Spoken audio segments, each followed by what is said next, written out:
They called it the Golden Age. But what was really golden about it? Exploited stars, rampant discrimination, and a system that was anything but a fairy tale.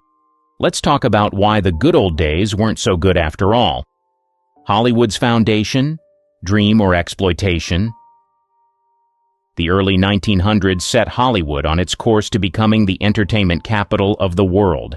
In 1910, filmmakers discovered Los Angeles, a place with endless sunshine, perfect for year-round filming. It was the perfect storm: cheap land, consistent weather, and distance from New York, where Thomas Edison controlled East Coast film production with his patents. Hollywood grew fast, and soon major studios like Warner Brothers, Paramount, and MGM dominated the industry. By the 1920s, 5 studios held power: Paramount, Warner Brothers, MGM, 20th Century Fox, and RKO. These big 5 built an empire. They didn't just make movies, they controlled every stage of the process, from production to distribution, even owning the theaters. Studios saw actors as investments, tools to be shaped and sold to the public. Stars were under strict contracts that could last up to 7 years. These contracts gave studios total control over every aspect of an actor's career and life. Want a break from work? Unlikely. Want a different role? Forget it. Stars were bound to whatever the studio decided. For actors, fame came at the cost of freedom. The studios managed every detail. They crafted love stories, breakups, even marriages to sell a star's perfect image. Behind the scenes, things weren't so rosy. Stars had little choice in their personal or professional lives. In 1922, the studios brought in Will Hayes, a former U.S. Postmaster General, to run the Motion Picture Producers and Distributors of America, MPPDA. His job was clear: clean up Hollywood's image and keep the government off the industry's back. In reality, this cleanup often meant covering up. Scandals that could harm the studio's image were buried. Actors caught in bad situations were handled, with publicists spinning stories to make stars seem flawless. From the start, Hollywood's golden glow was heavily manufactured. Studios' control over stars. In the Golden Age, being a star wasn't all glitz and glamour. Actors signed contracts binding them to a single studio, often for 7 years. These contracts came with strict rules, many hidden in the fine print. Studios controlled nearly every aspect of an actor's life, both on and off screen. If a studio wanted an actor to play a certain role, they had no choice. They couldn't refuse, negotiate, or walk away without facing serious consequences. This system turned actors into commodities. Studio heads like MGM's Louis B. Mayer or Warner Brothers' Jack Warner had the final say on every role an actor took. Stars had to maintain a perfect public image, carefully curated by studio executives. Judy Garland, for instance, signed with MGM at a young age. The studio controlled everything, from her diet to her work schedule. Garland was given stimulants to stay awake and sedatives to sleep, just to keep up with the studio's demands. Actors who fought against this control often paid the price. In the 1930s, Bette Davis tried to escape her contract with Warner Brothers, taking her case to court in England. She argued for the right to choose her roles, but the judge ruled against her, solidifying the studio's power. Studios could suspend actors without pay if they resisted or even blacklist them, making it impossible to find work. Studios didn't just control actors' careers, they controlled their personal lives. Romantic relationships were sometimes arranged or covered up to suit the studio's needs. When Rock Hudson rose to fame in the 1950s, his homosexuality was hidden to maintain his heartthrob image. Marriages were staged, love affairs kept secret, and scandals were buried to preserve each star's marketability. Dark working conditions behind glamour. In Hollywood's golden age, working conditions for stars and crew were far from golden. Studios set grueling schedules driven by profits and an endless demand for new content. Actors worked around the clock, sometimes 14-hour days with little time off. Louis B. Mayer, MGM's studio head, was notorious for pushing employees to their limits. "I own them," he reportedly said, referring to his stars as assets, not people. For many, the Hollywood dream was more of a nightmare. Judy Garland and Mickey Rooney were prime examples. They were given pills to stay awake, then sleeping pills to help them rest before another long day on set. Garland later described the experience as a living hell. Hollywood studios controlled their lives down to their weight and appearance. Stars had to fit a mold, and if they didn't, they faced consequences. Garland, pressured to stay thin, was subjected to diets and restrictions that damaged her health. It wasn't just the stars who suffered. Stunt performers and crew members often worked in dangerous conditions with little regard for safety. On-set accidents were common, sometimes resulting in serious injuries or even death. Stunt doubles were expected to perform risky stunts with minimal protection.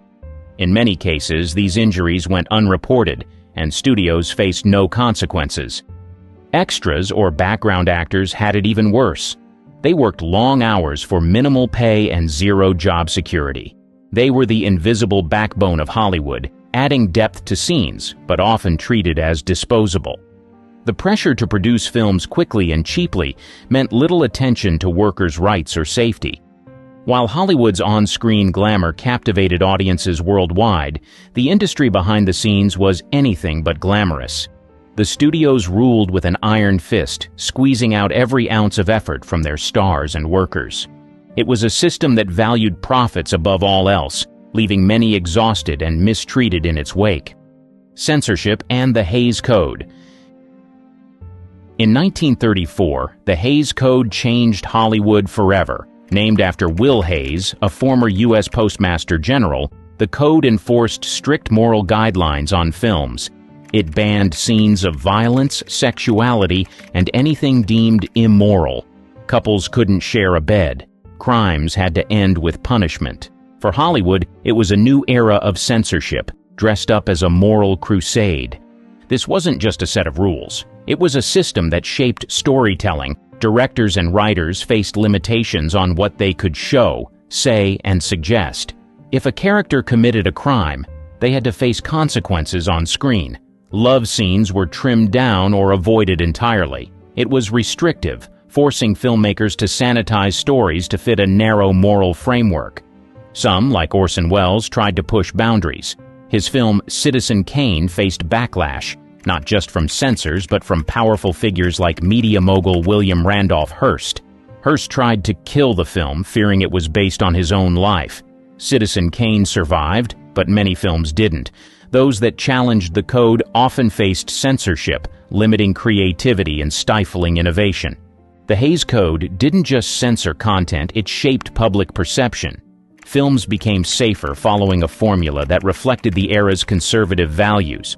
Hollywood's glamorous image remained intact, but stories lost complexity. Directors and writers worked around the code using subtext and innuendo, but it wasn't enough. The golden age of Hollywood was a time when storytelling was filtered, reshaped, and made to fit a clean, marketable image.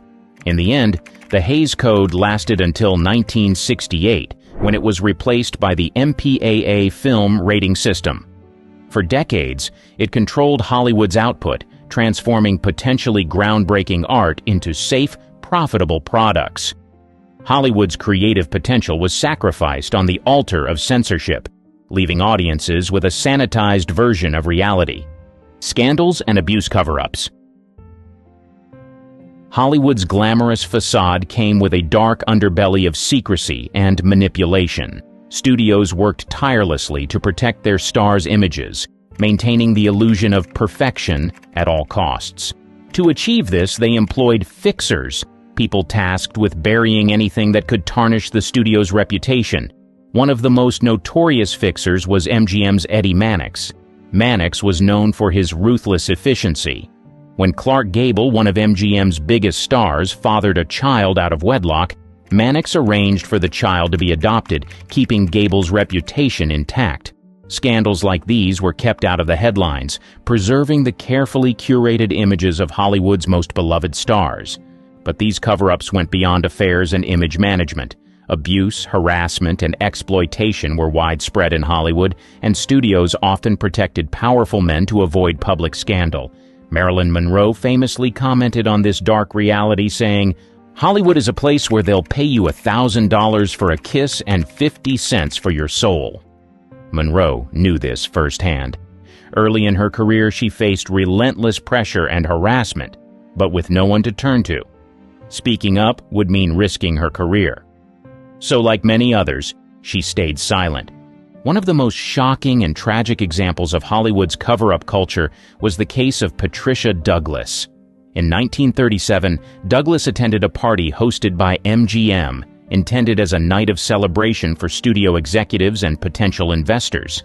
Douglas, an extra in Hollywood, was allegedly assaulted at the event. When she reported the incident, she expected support. Instead, MGM used every tool at its disposal to silence her. The studio orchestrated a smear campaign against Douglas, painting her as promiscuous to discredit her claims. Her credibility was destroyed, and with it, her career. Douglas's case faded from the public eye, leaving her without justice or support. These fixers weren't just protecting images. They were protecting an entire system where power imbalances and abuse went unchecked. Survivors were silenced, reputations preserved, and the studios carried on as if nothing had happened. For every scandal that was managed, countless others were buried. Hollywood's fixation on maintaining its golden image meant that people were seen as expendable. Profits came first, and morality took a back seat. Systemic racism in casting. Hollywood's golden age wasn't just exclusive, it was actively discriminatory. Casting decisions reflected a narrow vision where white faces dominated screens, and roles for people of color were rare or stereotypical. Actors of color were often typecast, playing caricatures rather than complex characters. Native Americans, Asians, Black Americans, and Latinos were either excluded or assigned minor, demeaning roles. When people of color did appear in Hollywood films, it was usually to reinforce stereotypes. Take Anna May Wong, the first Chinese-American movie star. Wong was often cast as the exotic other, rarely offered roles outside the stereotyped dragon lady or China doll tropes. In 1935, Wong lost the lead role in The Good Earth, a film about Chinese peasants, to a white actress, Louisa Rayner, who played the role in Yellowface. Wong famously remarked, "Why should I be in the picture? The only part left for me is the unsympathetic role of a daughter-in-law." Black actors faced similar restrictions. Hattie McDaniel, a talented actress, became the first black actor to win an Oscar in 1940 for her role as Mammy in Gone with the Wind. Yet, she often played maids, perpetuating the servant stereotype. McDaniel even once said, "I'd rather play a maid than be one," reflecting the limited options available to her and other black actors. Hollywood's refusal to allow black actors diverse roles contributed to harmful racial narratives, reinforcing prejudice in society. Whitewashing was also common. Studios regularly cast white actors in roles meant for people of color.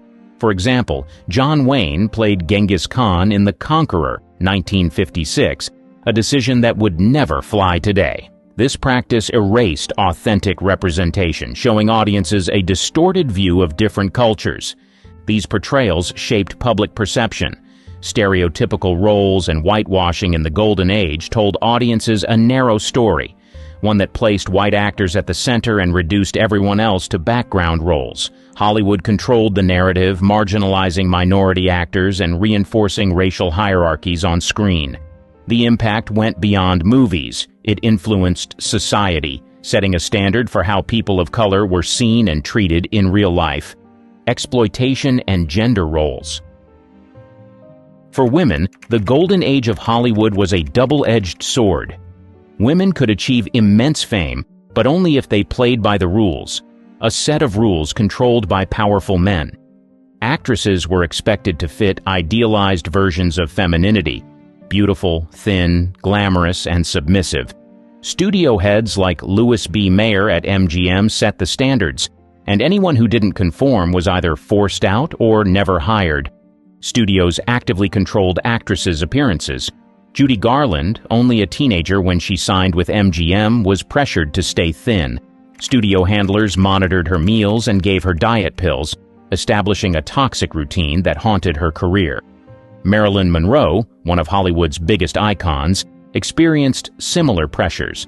Monroe was sexualized from a young age, marketed as the ultimate blonde bombshell. Studios saw her as a commodity, not an artist, and treated her accordingly. Harassment was rampant, and actresses often had little protection. Shirley Temple, who started acting at the age of 4, recalled being subjected to inappropriate advances even as a child. In her autobiography, Temple recounted an incident with an MGM producer when she was just 12 years old. This kind of behavior was disturbingly common, yet Hollywood protected the powerful men behind it, prioritizing profits over the well-being of its actresses.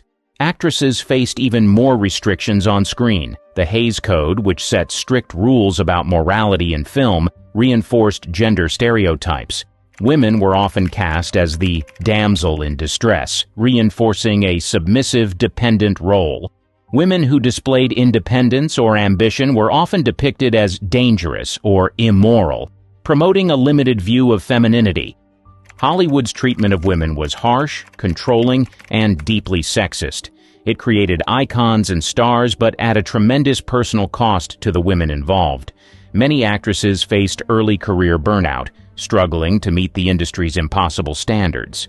Hollywood's golden age celebrated beautiful women, but behind the glamour, it treated them as little more than products to be bought, sold, and discarded when their shelf life was up. Cold War and Blacklist. The golden age of Hollywood wasn't just a time of glamour, it was also a time of fear. In the late 1940s, Cold War paranoia gripped America, and Hollywood was caught right in the crosshairs. The House Un-American Activities Committee, or HUAC, launched investigations across the country to root out alleged communist sympathizers.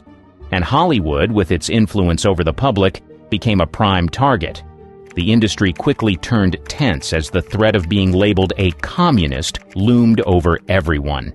The most famous case was the Hollywood 10, a group of screenwriters, directors, and producers who resisted HUAC's questioning in 1947. These 10 refused to answer questions about their political beliefs, citing First Amendment rights. But HUAC wasn't sympathetic. The Hollywood 10 were found in contempt of Congress, fined, and sentenced to prison. This wasn't just a legal battle, it was a career death sentence. Once released, the Hollywood 10 found themselves blacklisted, unable to work in the industry that had once welcomed them. Dalton Trumbo, a respected screenwriter known for hits like Kitty Foyle, was forced to write under pseudonyms just to make a living. The studios quickly followed HUAC's lead. In 1947, studio executives issued the Waldorf Statement, publicly declaring that they would not hire anyone associated with communist beliefs. The blacklist grew, and the industry began shutting out actors, writers, directors, and producers, sometimes over nothing more than a rumor or distant association.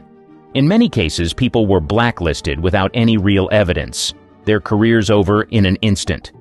To escape the blacklist, some chose to cooperate with HUAC, revealing the names of colleagues who might be linked to communism. Director Elia Kazan, a prominent figure in Hollywood, famously named names, a decision that earned him both work and lasting controversy. Others, like Charlie Chaplin, refused to participate. Chaplin, under scrutiny for years, eventually left the United States, relocating to Switzerland to avoid further suspicion. For many artists, the blacklist was devastating. Families suffered, incomes vanished, and friendships dissolved. Talented writers, directors, and actors who had once helped shape Hollywood were silenced. They were erased from the industry they helped build. Studios, desperate to avoid government backlash, turned to safer stories, avoiding anything deemed controversial. This stifled creativity. Hollywood, once full of groundbreaking ideas, now had to tread carefully, producing films that wouldn't draw scrutiny. The blacklist era wasn't just about silencing people, it was about silencing ideas. Decline of the studio system. By the 1950s, cracks were forming in Hollywood's powerful studio system. Television was on the rise, drawing audiences away from movie theaters. The U.S. Supreme Court's 1948 ruling in the United States via Paramount Pictures Inc.'s case forced studios to divest from theater ownership. Known as the Paramount Decree, this decision aimed to break up Hollywood's monopoly. Studios could no longer control film distribution from start to finish, and the old model began to crumble. The rise of TV wasn't just competition, it changed how people watched entertainment. Families could stay home and tune into shows instead of buying movie tickets. Studios couldn't rely on packed theaters anymore and had to adapt. This shift also meant actors and other creatives gained more freedom, gradually breaking free from the restrictive contracts that had once controlled their careers. Labor movements also gained momentum, demanding better working conditions and fair pay. Actors like Olivia de Havilland pushed back, even suing Warner Brothers in a landmark case in 1943. She won, securing the de Havilland Law, which limited the length of contracts and gave actors more control over their careers. This case marked a turning point, challenging the studio's hold over talent. But the end of the Golden Age didn't mean Hollywood left all its issues behind. The legacy of racism, sexism, and control lingered. Though the studio system's power waned, many of the same industry norms persisted, continuing to shape Hollywood's culture. Even as new waves of filmmaking began in the 1960s, many artists still felt the shadows of the studio system and its decades-long influence. One thing is certain, Doris Day was a great actress, but she had no luck with true love. After 4 failed marriages and several ups and downs, a part of her went rogue. But first, let's get inside the life of this amazing actress and build up to her crazy, intimate life. Who was Doris Day? Doris Day, born Doris Mary Ann Kappelhoff on April 3, 1922, was a force of nature in Hollywood. She was an actress, singer, and icon. She began her career in 1937 as a big band singer. In 1945, she hit it big with 2 massive hits, Sentimental Journey and My Dreams Are Getting Better All the Time. Both were with Les Brown and his band of renown. But after that, she went solo, and over the next 2 decades, she recorded over 650 songs. Yeah, she was that prolific. Now, Doris wasn't just a voice to be reckoned with. She was one of Hollywood's biggest stars in the 50s and 60s. Her film career kicked off with Romance on the High Seas in 1948, and from there, she was everywhere. She could do it all: musicals, comedies, dramas, even thrillers. In 1953, she played the legendary Calamity Jane. In 1956, she acted in Alfred Hitchcock's The Man Who Knew Too Much with James Stewart. But her comedies with Rock Hudson really turned heads, especially Pillow Talk, 1959. Their chemistry was off the charts. It earned Doris an Oscar nomination for Best Actress. She also teamed up with James Garner for 2 fun flicks in 1963, Move Over Darling and The Thrill of It All, and shared the screen with some of Hollywood's biggest names like Clark Gable, Cary Grant, James Cagney, Frank Sinatra, and Lauren Bacall. After her film career wound down in the late 60s, Doris didn't disappear. Instead, she jumped into TV with The Doris Day Show, 1968-1973, which was a big hit. Doris's legacy was celebrated all throughout her career and beyond. In 1989, she won a Golden Globe and the Cecil B. DeMille Award for Lifetime Achievement in Motion Pictures. In 2004, she got the Presidential Medal of Freedom. In 2008, she added a Grammy Lifetime Achievement Award. She even earned a Legend Award from the Society of Singers. But she wasn't done yet. Doris released her 29th studio album, My Heart, in 2011, which went on to become a top 10 hit in the UK. Not bad for someone who, as of 2020, was one of only 8 artists to be the top box office earner in the US 4 times. Doris Day wasn't just a star, she was an era all on her own. The pain behind the star. Doris Day was a walking contradiction in the eyes of the public. On screen, she was the ultimate girl next door, sunny, charming, and wholesome. Audiences loved her for her comedies and feel-good romances. They always had happy endings. She was an ideal, the perfect partner, friend, and optimist. But in real life, Her story couldn't have been more different. Doris's characters found love and happiness with ease. Her own love life was messy, painful, and full of betrayal. It's almost ironic.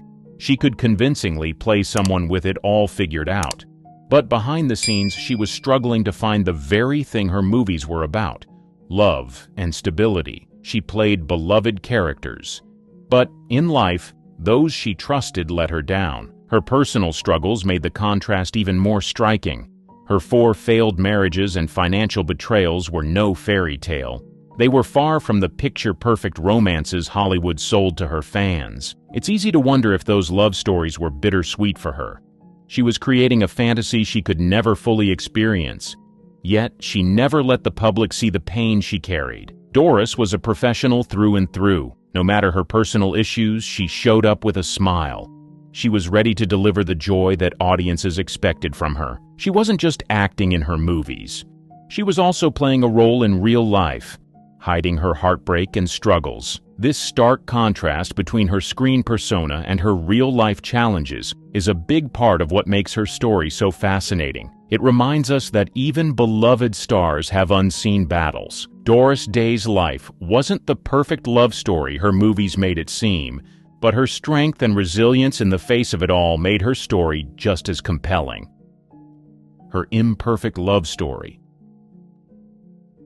Doris Day's love life was nothing like the fairy tale romances she brought to life on the big screen. It was a mess behind the scenes. While she charmed audiences with her sunny personality and perfect love stories, her real relationships were messy, heartbreaking, and far from the happily ever after she portrayed. Doris was married 4 times, and each one seemed to leave her with more pain than joy. Her first husband, Al Jordan, was a trombone player and, quite frankly, a nightmare of a man. He was abusive, controlling, and insanely jealous. Things got so bad that he reportedly forced her to have an abortion. It was a traumatic experience she carried with her. Their marriage didn't last long, and for good reason. Doris had to get away from his violent temper. It was a horrible chapter in her life that she rarely talked about. Her second marriage to George Weidler wasn't much better. George was a saxophonist, and while he didn't have Al's temper, he had his own issues. George just couldn't handle Doris's rising fame. Instead of supporting her, he felt overshadowed and insecure about her success. He walked away, leaving Doris heartbroken. She wondered if she'd ever find a lasting relationship. Then came Martin Melcher, her third husband. For a while, it seemed he was the stability she had sought. Martin was a movie producer and got heavily involved in managing her career, but after his death, Doris discovered he had secretly left her in a mountain of debt. He'd signed her up for projects without telling her. He mismanaged her money, leaving her to clean up the mess. It was a betrayal that cut deep, especially coming from someone she trusted so completely. Her fourth and final marriage was to Barry Comden, a restaurant owner. He seemed like a down-to-earth guy, but even that relationship didn't go the distance. Barry was much older, and they just couldn't make it work. Doris loved her quiet life and her animals, and Barry wanted something different. It wasn't long before they went their separate ways, leaving Doris single again. The thing is, Doris wanted love and stability more than anything. She didn't seek the spotlight in her personal life. She just wanted someone to be there for her and treat her right. But time and time again, her relationships fell apart, leaving her with more heartbreak than happiness. It's wild to think about the contrast between her real life and her on-screen image. While audiences saw this cheerful, lovable woman who seemed to have it all, behind closed doors, Doris was dealing with betrayal, disappointment, and a lot of pain that most people never saw. The secret affairs. There were always whispers and rumors about secret affairs and flings with some of Hollywood's biggest names. For a star like Doris, who was marketed as America's sweetheart, the idea of her having a steamy off-screen romance was both thrilling and scandalous. But the Hollywood machine was very good at keeping those kinds of stories under wraps, and Doris herself wasn't one to air her private life. So much of it remains speculation. One of the biggest rumors always revolved around her chemistry with her male co-stars. Take Rock Hudson, for instance. Every time they shared the screen, it was pure magic. Their banter was natural, their connection electric. It made people wonder if there was something real between them. Of course, Rock Hudson was keeping his own massive secret as a gay man in a time when that wasn't accepted, so any romantic link between him and Doris was probably more fantasy than fact. Still, their friendship was genuine, and their bond was so strong that it kept fans guessing. Then there's James Garner, another leading man who seemed to have amazing chemistry with Doris. They worked together on the thrill of it all and Move Over, Darling, and the spark between them was undeniable. James himself once said that working with Doris was like working with a close friend. But you can't help but wonder if there was ever a moment where things might have blurred a bit. They were both married at the time, so any deeper connection would have had to stay under wraps if it existed at all. And it wasn't just her co-stars. There were always quiet rumors about influential men in Hollywood being drawn to Doris. She had this natural warmth and charm that made people gravitate toward her. Whether it was a producer, a director, or some studio exec, the idea of Doris having a fling with someone behind the scenes wasn't completely out of the question. But here's the thing. Doris wasn't one to lean on the casting couch to get ahead. She worked hard for her success, and if there were affairs, they were probably more about genuine connection than career moves. The press loved Doris, but they also knew how to protect her image. Back in those days, studios controlled everything. If a juicy story about an affair started to bubble up, the PR team would swoop in and either squash it completely or spin it into something innocent. They had to protect her squeaky clean reputation because it was such a big part of her brand. Doris wasn't the type to stir up drama, and the studio loved her for that. Even if something did happen behind closed doors, it never made it onto the front page. At the end of the day, we may never know the full truth about Doris's rumored lovers. She was fiercely private, and the Hollywood system of her time was built to keep secrets like that buried. But the speculation alone adds another layer of intrigue to her story. Whether those connections were real or just part of the Hollywood rumor mill, they show how magnetic and fascinating Doris Day truly was, both on screen and off. The hand of the studios. Doris Day's career thrived in an era when Hollywood studios had the power to control every aspect of their star's public image, and for Doris, that meant maintaining her reputation as America's wholesome, all-American girl. The studio machine went to extraordinary lengths to ensure that nothing could tarnish her image, even if it meant hiding the messy realities of her personal life. Doris was, after all, a box office powerhouse, and her brand was built on being approachable, lovable, and perfectly innocent. Someone audiences could admire and trust. The studio's involvement in preserving Doris's pristine image was calculated and relentless. During her peak in the 1950s and 1960s, she was portrayed as a symbol of virtuous living, both on and off the screen. Her roles often depicted her as the good girl who resisted temptation, stood up for her principles, and eventually found love in the most wholesome way possible. But life doesn't always imitate art, and Doris's real life didn't align so neatly with the characters she played. The studios knew this and worked overtime to ensure that the public never found out. One example of this calculated image management was the way the studios handled her tumultuous personal life. Doris had 4 marriages, 2 of which were disastrous, particularly her first, to Al Jordan, who was abusive, and her third, to Martin Melcher, who left her in financial ruin. These kinds of stories could have easily sullied her public persona, so the studio's public relations teams stepped in to spin narratives that painted her as resilient and innocent, or they simply buried the uglier details altogether. Press coverage focused on her girl-next-door qualities, rather than the struggles she endured behind closed doors. Another tactic the studios used was outright suppression. Back in Doris's day, the tabloids and press were far more cooperative with Hollywood than they are today. If rumors of an affair or scandal began to surface, the studios would intervene, offering favors, exclusives, or even outright payments to ensure that negative stories never saw the light of day. For instance, speculation about her chemistry with co-stars like Rock Hudson or James Garner could have easily spun into salacious tabloid fodder But the PR teams were quick to reframe these as purely professional relationships. In the case of Rock Hudson, whose sexuality was a closely guarded secret at the time, the studio machine went into overdrive to protect both his and Doris's images. Instead of letting rumors spiral, they promoted their friendship and on-screen partnership as a perfect example of platonic camaraderie, keeping anything more suggestive under wraps. Even Doris's financial troubles after Martin Melcher's death were carefully controlled in the media. Instead of letting the public dwell on how Melcher had mismanaged her finances and left her in millions of dollars of debt, the narrative was reframed to focus on Doris's resilience and determination to bounce back. Her lawsuit against her late husband's business associates and her eventual financial recovery became a story of triumph, not betrayal. What's particularly striking about all of this is how it contrasts with today's celebrity culture. In the age of social media, stars often share their lives directly with their fans, warts and all. Scandals, breakups, and even personal struggles are not only acknowledged but sometimes even leveraged for publicity.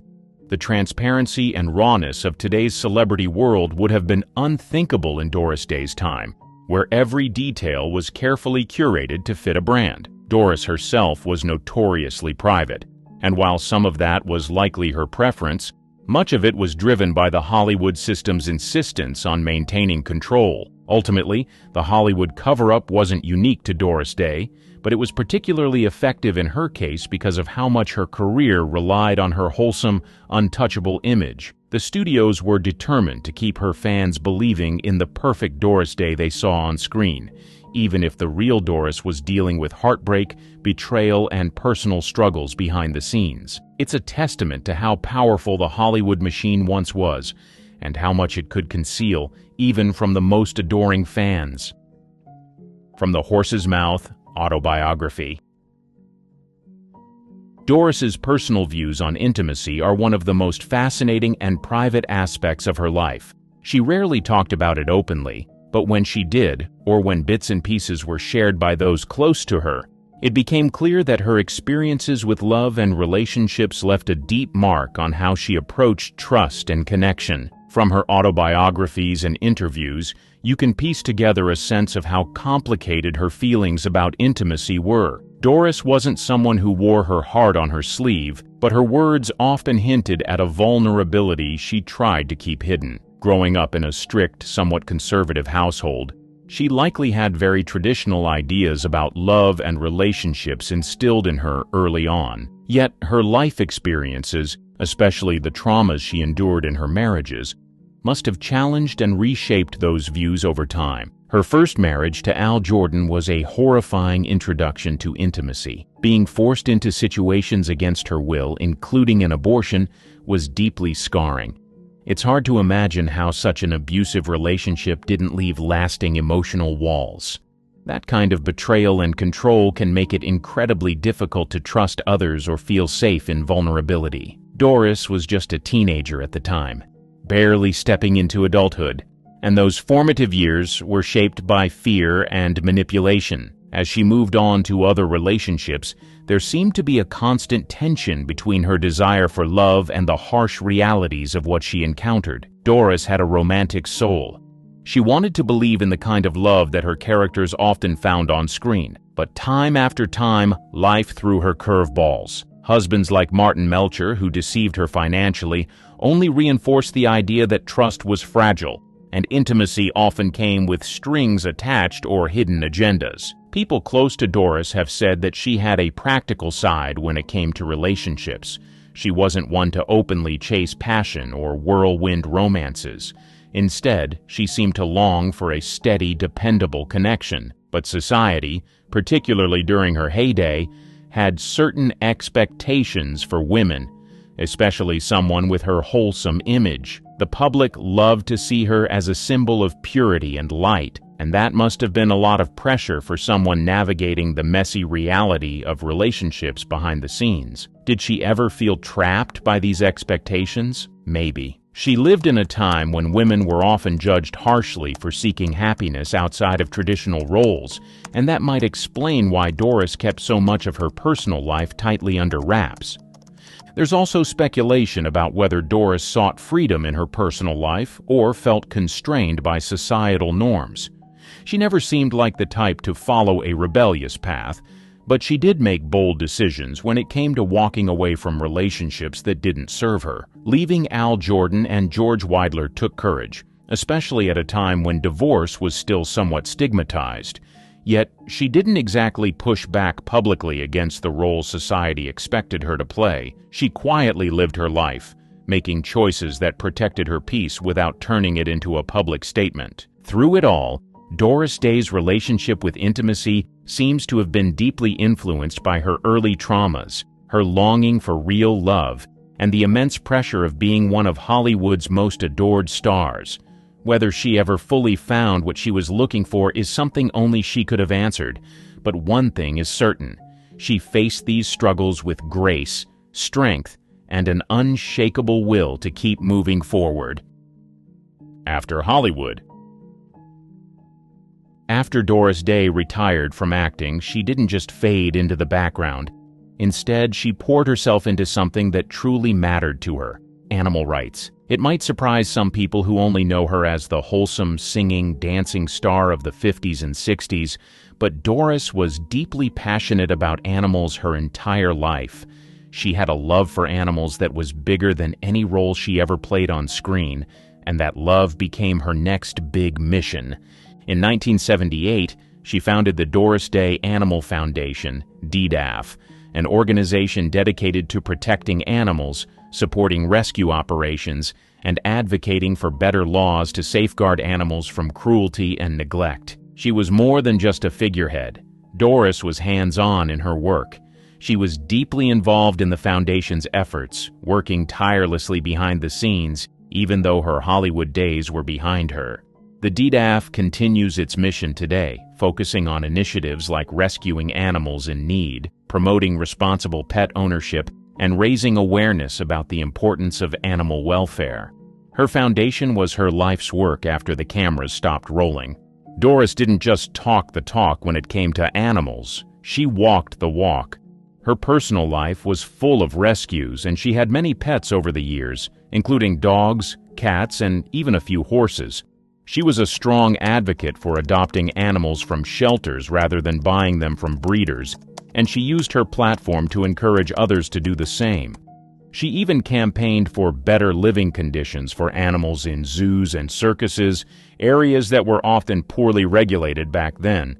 Her passion for animals wasn't just about keeping them out of harm's way, it was also about giving them the best life possible. Doris's commitment to improving the lives of animals in shelters, advocating for animal-friendly laws, and even funding rescue organizations showed that she cared deeply about the well-being of every living creature. In fact, she once said, "I just want to help animals and be their voice." And she meant it. She also didn't shy away from using her fame to further the cause. Whether through interviews, public appearances, or her work with the DDAF, Doris brought much-needed attention to animal issues. In an era when most stars were focused on their careers or public personas, Doris was quietly making a difference. And it wasn't just a passing interest. This was something that stayed with her for the rest of her life. Her dedication to animal welfare also led to her receiving a ton of accolades and awards, including the Presidential Medal of Freedom in 2004, which highlighted her work with animals and the impact she made off-screen. In the years leading up to her death in 2019, Doris was still an active supporter of animal rights, continuing her advocacy and working through the foundation to help as many animals as possible. Before TikTok fame and Nepo babies, there were studio darlings who got famous with zero acting chops. They walked, they talked barely, and somehow they became stars. George O'Brien. He was handsome, tall, and had that silent era charm. He landed a huge break in Sunrise, a song of two humans in 1927, now considered one of the greatest films ever made. But here's the catch. His acting didn't exactly shine. The role worked because it was mostly physical. He brooded, stared, and looked intense. No one asked for much else. When sound came in, the magic faded fast. O'Brien's voice wasn't the problem. It was his delivery. Critics called him stiff, lines felt flat.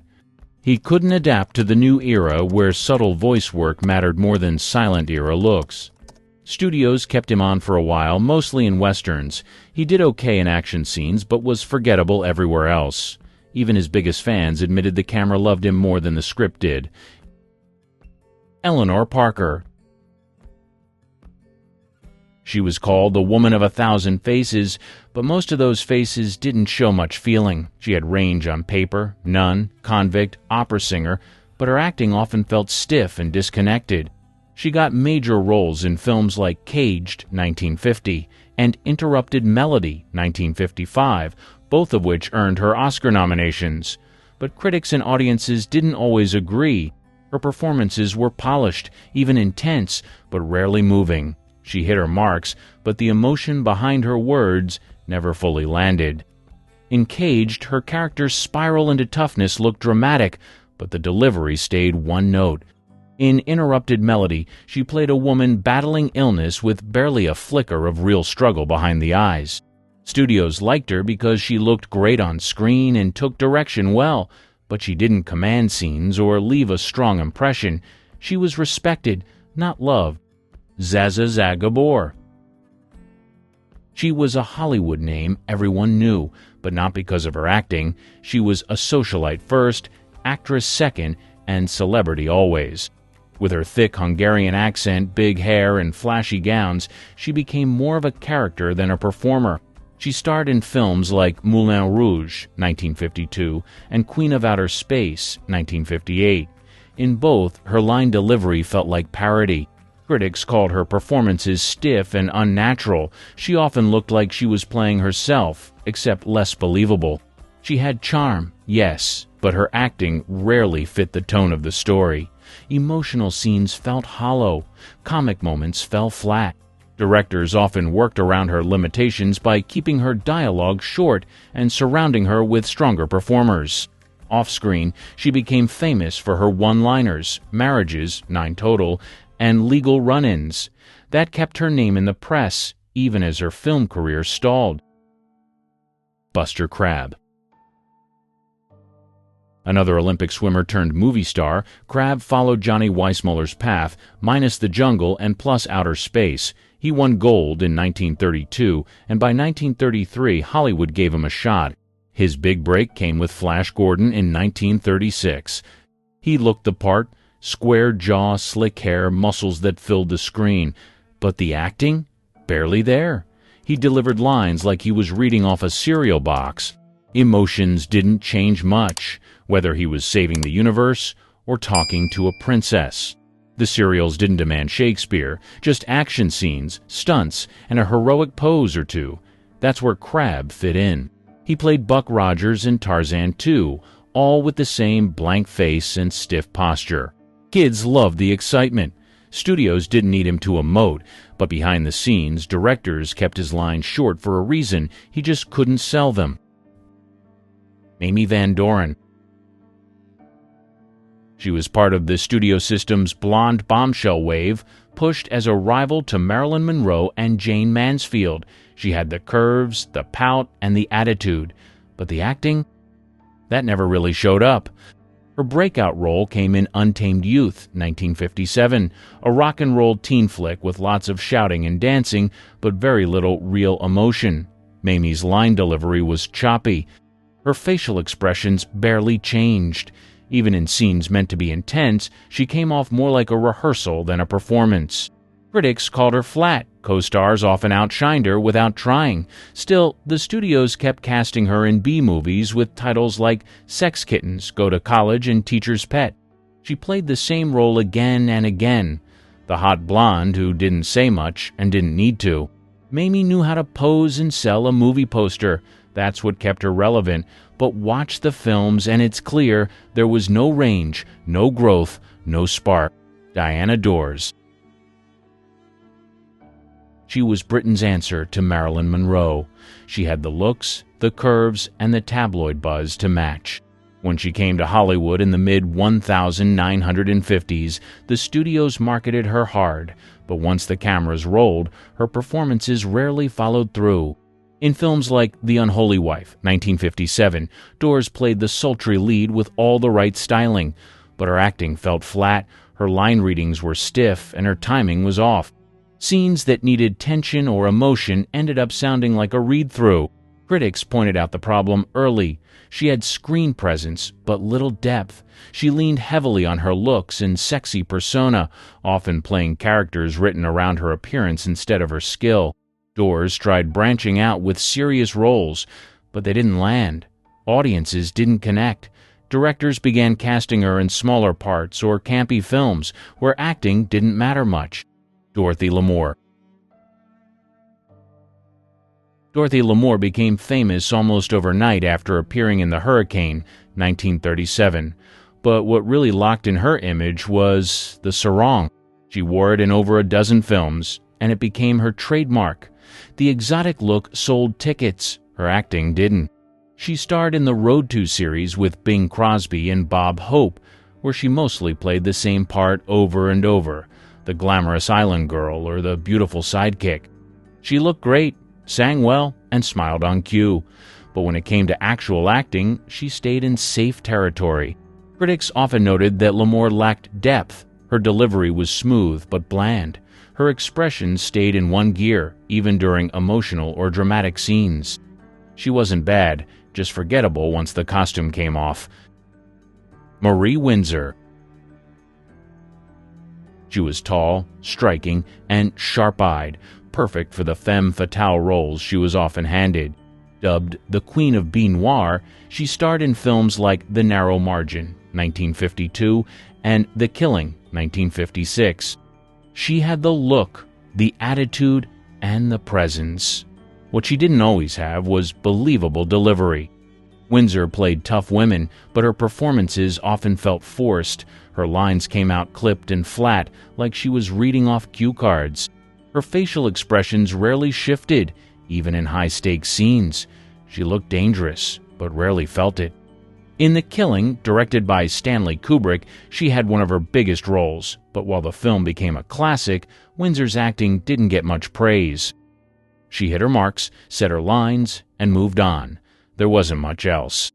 She worked steadily through the 40s and 50s because she fit a type. She didn't have to stretch. Hollywood just needed her to glare and smirk. George Raft. He had one thing going for him: authenticity. He wasn't acting like a gangster. He was one, or at least had real ties to that world. That gave him instant street cred in films like Scarface in 1932 and Each Dawn I Die in 1939, but behind the cool stare and slick-back hair, there wasn't much going on. Raft rarely showed emotion. His face barely moved. Lines came out flat, like he was bored half the time. Critics called him stiff. Co-stars carried the dramatic weight while Raft just stood there, looking tough. He turned down major roles, Casablanca, The Maltese Falcon, because he didn't get them or didn't want to stretch. That's the thing. He didn't want to act. He wanted to be George Raft in every movie. It worked for a while, but the one-note act wore thin as film evolved. By the late 40s, audiences had seen better. Brenda Joyce. She stepped into big shoes when she took over as Jane in the Tarzan films, starting with Tarzan and the Amazons in 1945. Maureen O'Sullivan had made Jane clever, lively, and full of chemistry. Joyce? Not so much. She looked the part, sure, elegant, calm, camera-ready, but her performance was flat. Her Jane was quieter, more reserved, and completely forgettable. Critics said she lacked energy. Scenes that needed tension or playfulness just sat there. Even fans of the franchise noticed the change. The spark between her and Tarzan, Johnny Weissmuller, was missing. She read her lines, hit her marks, but gave nothing extra. Sonny Tufts. He was a product of World War II casting gaps. With so many actors off to war, Hollywood started giving second-tier talent a shot. Tufts had a college boy look and a booming voice. Paramount signed him, and by 1943 he was starring in So Proudly We Hail. But he wasn't exactly leading man material. His delivery was loud, not layered. Emotions felt forced. like he was overcompensating. Critics noticed often describing him as stiff and clumsy. Some said he sounded like he was reading cue cards from across the room. Still, he worked. He was tall, blonde, and filled a void. He appeared in comedies, war films, even musicals, but the performances stayed shallow. What carried him was timing. He was available, and audiences needed faces. Maria Montez. She was never known for subtlety. Dubbed the Queen of Technicolor, she starred in fantasy epics like Cobra Woman in 1944, where bold colors and wild plots did most of the work. Her acting? Loud, theatrical, and completely over the top. She delivered every line like it was life or death, no matter the context. Critics joked that she could turn a simple greeting into a royal proclamation. Emotions were cranked to 100, often missing the mark entirely. But Montez had fans. Audiences loved the spectacle. Her roles were pure camp, and she leaned into them without apology. That charisma helped mask the awkward delivery and lack of timing. She wasn't cast for range, just presence. And in that era, that was enough to build a following. Esther Williams. She didn't need to act. She swam. That was the whole draw. In films like Bathing Beauty in 1944 and $1 Million Mermaid, the choreography, costumes, and camera work turned pools into stages. Her acting? Not the main attraction. When she had to speak, it was polite, clipped, and often forgettable. Emotional scenes fell flat. Critics said she lacked spark unless she was underwater. MGM didn't mind. They built entire films around her strengths and edited around her weaknesses. She never pretended to be a dramatic actress. She knew her brand, glamour, grace, and synchronized swimming. And it worked. Her films were box office hits. But ask anyone to quote a line or remember a dramatic scene, and you'll get silence. Dolores Moran. She was supposed to be Hollywood's next big thing. Warner Brothers promoted her heavily, plastering her face in magazines and giving her flashy parts. In To Have and Have Not in 1944, she shared the screen with Bogart and Bacall, but you probably don't remember that. Her role was small, but even in bigger parts, her performances lacked impact. Her voice was polished, but her delivery felt forced. There was no real emotion, just a surface-level reading of the script. She had the looks, no question, but not the presence to carry scenes. Bacall, a newcomer at the time, stole every frame. Moran faded into the background, even when she was supposed to stand out. Tom Neal. His big moment came with Detour in 1945, a gritty, low-budget noir that later became a cult classic. The film worked, not because of his acting, but in spite of it. He played a down-on-his-luck drifter with a blank stare and flat tone. Critics called him dull and one-note, even in a role that needed desperation. What kept people interested was what happened off-screen. Neal had a tabloid-heavy personal life, including a violent love triangle and a career-ruining scandal. That drama overshadowed his lackluster acting and kept his name in the press. In interviews, he came off as moody and distracted. Directors said he was hard to direct. His screen presence wasn't bad. It just didn't move. No charm, no spark, no emotional range. Kathy Downs. She landed a dream role in My Darling Clementine in 1946, opposite Henry Fonda in one of the greatest westerns ever made. She played Clementine Carter, the emotional anchor of the film. But instead of lighting up the screen, she barely left a mark. Critics noted her lack of presence. She delivered lines softly, but without conviction. Before TikTok fame and Nepo babies, there were studio darlings who got famous with zero acting chops. They walked, they talked barely, and somehow they became stars. George O'Brien. He was handsome, tall, and had that silent era charm. He landed a huge break in Sunrise, a song of two humans in 1927, now considered one of the greatest films ever made. But here's the catch. His acting didn't exactly shine. The role worked because it was mostly physical. He brooded, stared, and looked intense. No one asked for much else. When sound came in, The magic faded fast. O'Brien's voice wasn't the problem, it was his delivery. Critics called him stiff. Lines felt flat. He couldn't adapt to the new era where subtle voice work mattered more than silent-era looks.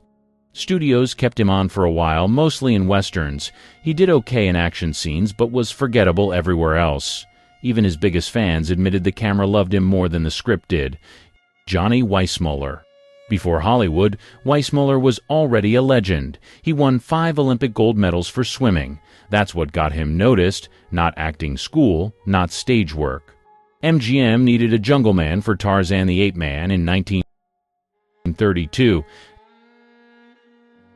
and Johnny fit the role like a loincloth. He barely spoke in the film, which worked in his favor. His body did the talking. He swung from vines, swam like a fish, and let out that iconic yell. But when he did talk, lines came out flat and slow. There was no emotion, no timing, just sounds hitting the air. Critics didn't care much. Audiences loved the physicality, and the studio pumped out more Tarzan films. He starred in 12 of them. No one expected range. They just wanted action. Outside of Tarzan, though, Weissmuller flopped. The charm didn't transfer. He wasn't built for complex roles, and it showed every time he had to speak more than a few words. El Brendel. He made a whole career out of one bit. A fake Swedish accent. Born in Philadelphia, not Sweden, he found fame in vaudeville first. Then came film, and suddenly this made-up immigrant persona was everywhere. In Just Imagine in 1930, a strange sci-fi musical, he played the comic relief. He didn't act, really, he just did the voice. That was the joke. Over and over. Critics liked him at first. Audiences laughed. But it wore thin fast. His delivery was slow and awkward. Facial expressions didn't change much. Most of the comedy came from how he sounded, not what he said. There was no depth, no shift in character. Just one shtick stretched across a dozen movies. Studios kept casting him as funny foreign guy, and for a while it sold tickets. But by the mid-1930s, the bit got old. He didn't have range, and Hollywood moved on. Buster Crabbe. Another Olympic swimmer turned movie star, Crabbe followed Johnny Weissmuller's path, minus the jungle and plus outer space. He won gold in 1932, and by 1933 Hollywood gave him a shot. His big break came with Flash Gordon in 1936. He looked the part, square jaw, slick hair, muscles that filled the screen. But the acting? Barely there. He delivered lines like he was reading off a cereal box. Emotions didn't change much, whether he was saving the universe or talking to a princess. The serials didn't demand Shakespeare, just action scenes, stunts, and a heroic pose or two. That's where Crabbe fit in. He played Buck Rogers in Tarzan 2, all with the same blank face and stiff posture. Kids loved the excitement. Studios didn't need him to emote, but behind the scenes, directors kept his lines short for a reason. He just couldn't sell them. Gene Raymond. He had everything studios wanted: clean-cut charm, a smooth voice, and a polished look. He starred alongside heavyweights like Jean Harlow and Ginger Rogers in the early 30s. But watch him closely, and you'll see what critics saw. He just didn't hold the screen. In films like Sadie McKee in 1934, his performances felt flat. No edge, no tension. Co-stars brought life to scenes while Raymond simply recited lines. His acting wasn't awful. It just wasn't memorable. He lacked timing, and emotional depth was nowhere in sight. Back then, studios often picked looks over skill. Raymond kept getting roles, but the audience never really connected. Despite a long career, he never broke through. Even his most loyal fans struggled to name a standout performance. He was always the other guy next to the star. John Hall. He made his name in adventure films where scenery, swords, and shirtless scenes mattered more than acting. He starred in The Hurricane in 1937, a South Seas drama with big visuals and barely their dialogue. It worked because the script didn't ask much from him emotionally.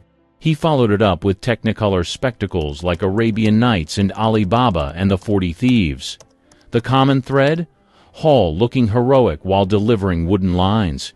He had presence, sure, but when he spoke it felt stiff, like reading aloud for the first time. Directors liked him for roles that needed muscle and exotic appeal, not nuance. Critics often noted he lacked intensity. Scenes that needed tension or charm just fell flat. He wasn't awful. He just didn't grow. Sabu Dastagir. He was just a teenager when he shot to fame in Elephant Boy in 1937. British filmmakers saw him as the perfect noble savage for jungle adventures. He wasn't a trained actor. He was a stable boy in India discovered by a documentary team. Studios didn't care. His look and natural charm were enough. In The Thief of Baghdad and Jungle Book, he played wide-eyed heroes full of wonder. But critics and even his directors pointed out the same issue. Once he had more lines, the magic faded. His delivery felt flat. Emotional scenes didn't land. Sabu stayed popular through the 40s, but as audiences expected more from actors, his career stalled. Without strong acting skills, there wasn't a next act for him. Richard Cromwell. He had the look of an innocent young lead. That's what got him cast in big films like Jezebel in 1938, where he played opposite Bette Davis. But charm only got him so far. His line delivery was rushed, and his emotions felt offbeat, like he was guessing how the scene should feel. Critics said he seemed unsure, even nervous. He often looked out of place beside stronger actors. His facial expressions didn't always match the tone, and he struggled to bring weight to dramatic moments. Still, studios kept giving him second chances. He had a likable quality, but that didn't fix the acting gaps. By the mid-1940s, the roles dried up. He faded from film before 40, quietly stepping away, while others from his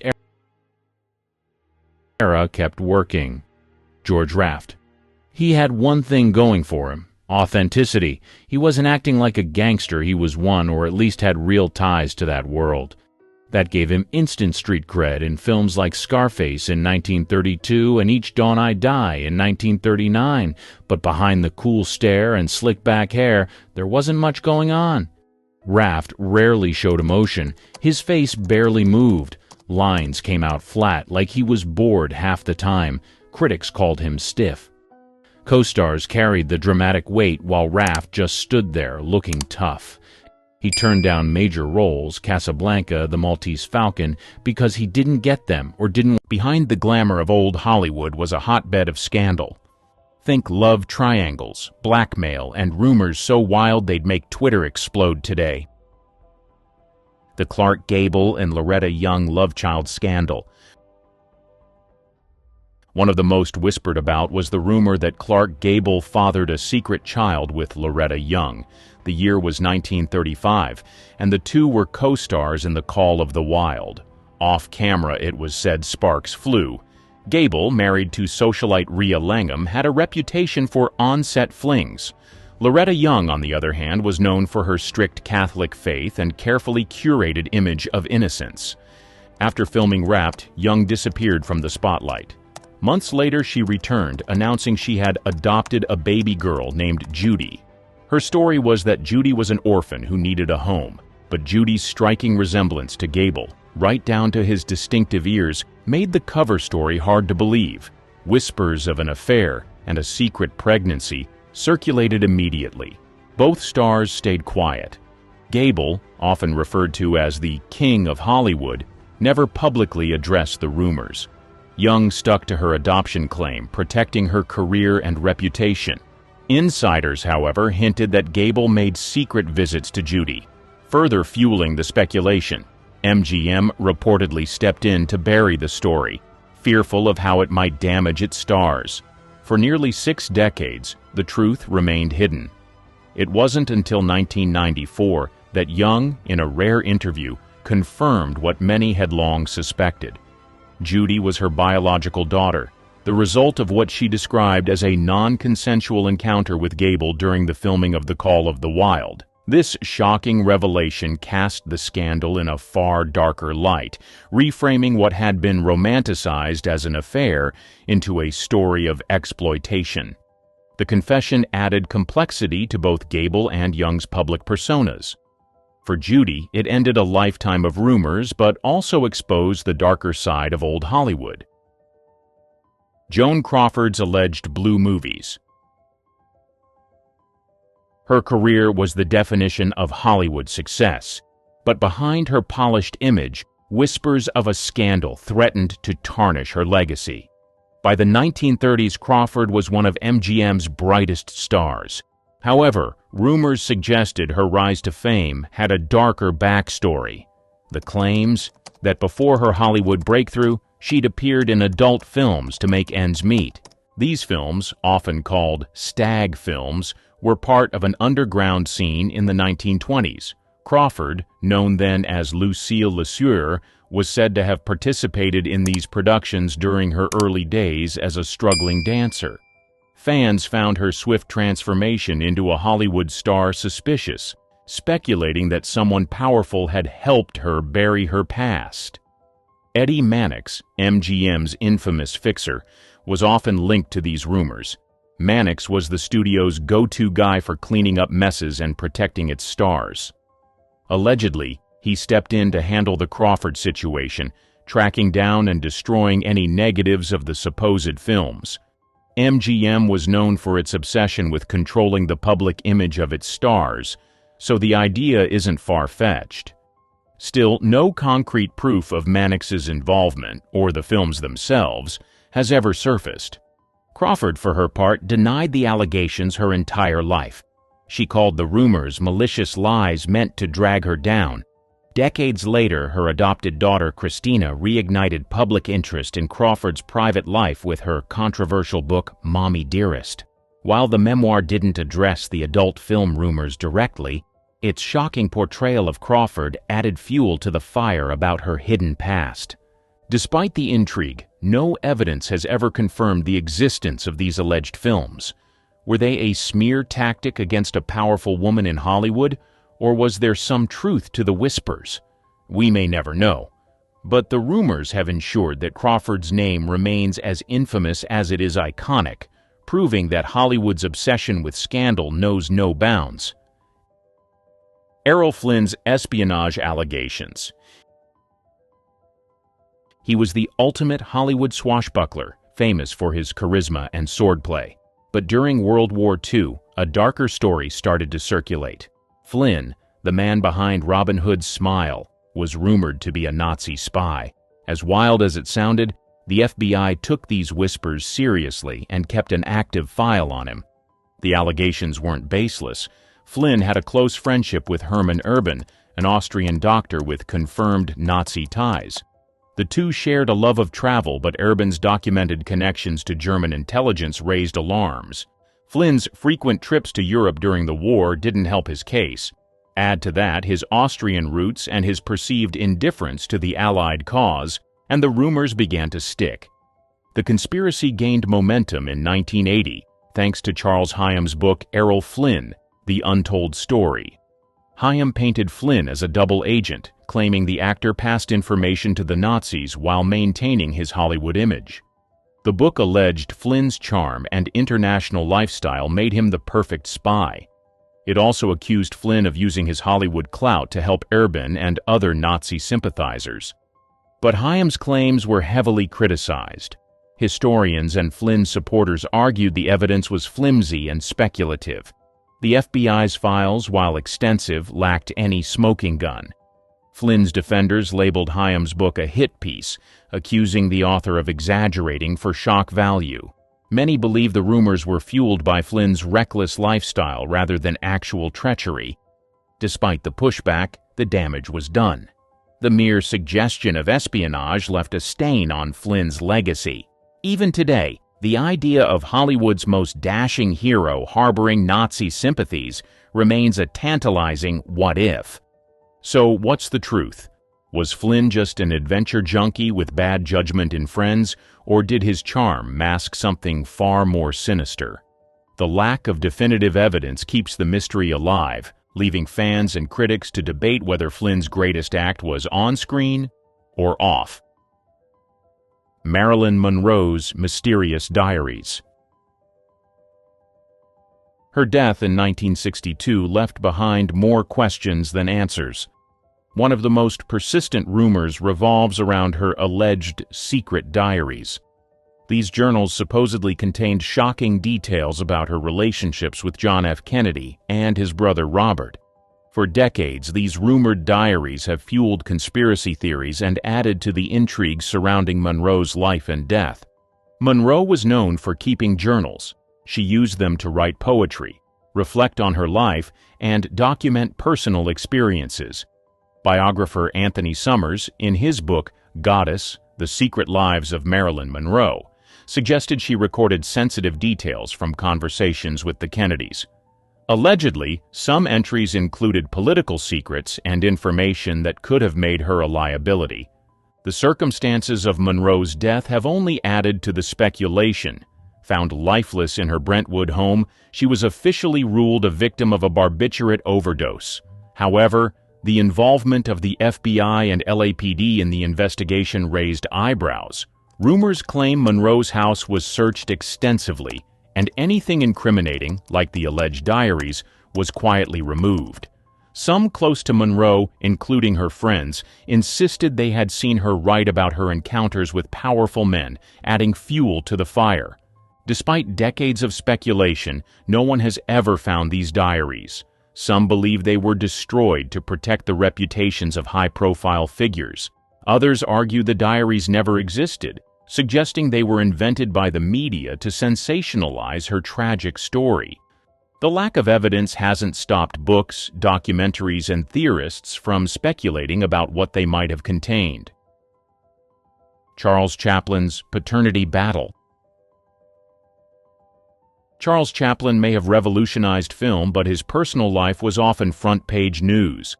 By the 1940s, Chaplin was already a magnet for controversy, and the 1943 paternity suit filed by Joan Barry added fuel to the fire. Barry, a 22-year-old aspiring actress, claimed Chaplin was the father of her daughter, Carol Ann. The case quickly became a media frenzy, overshadowing Chaplin's cinematic brilliance. Barry's relationship with Chaplin had ended before her pregnancy, and he firmly denied fathering her child.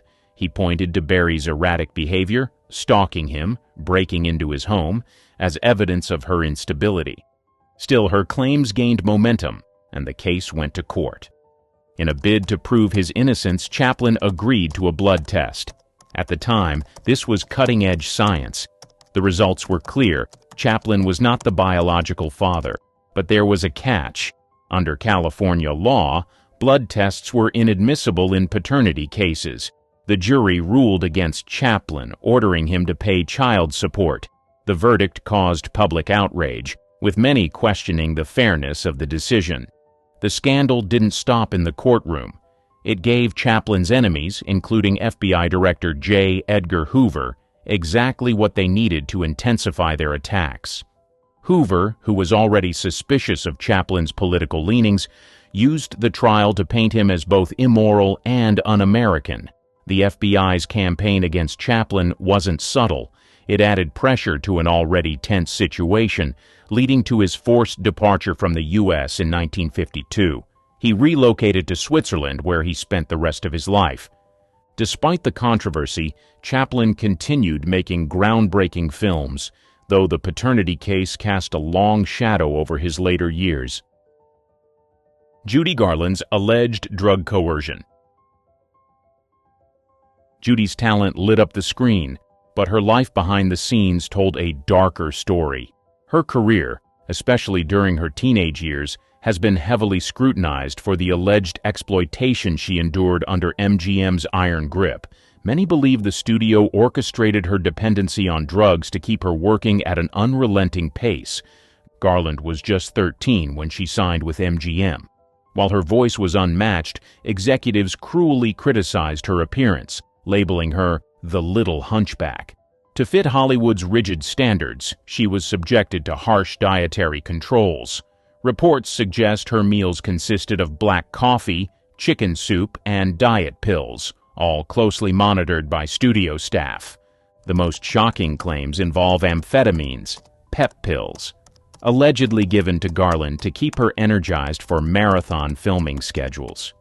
During The Wizard of Oz, she was said to work up to 18-hour days, running on little more than these stimulants. To help her sleep, barbiturates were reportedly prescribed, creating a dangerous cycle of dependency. By adulthood, Garland's struggles with addiction were undeniable. Her personal life and career began to show the strain.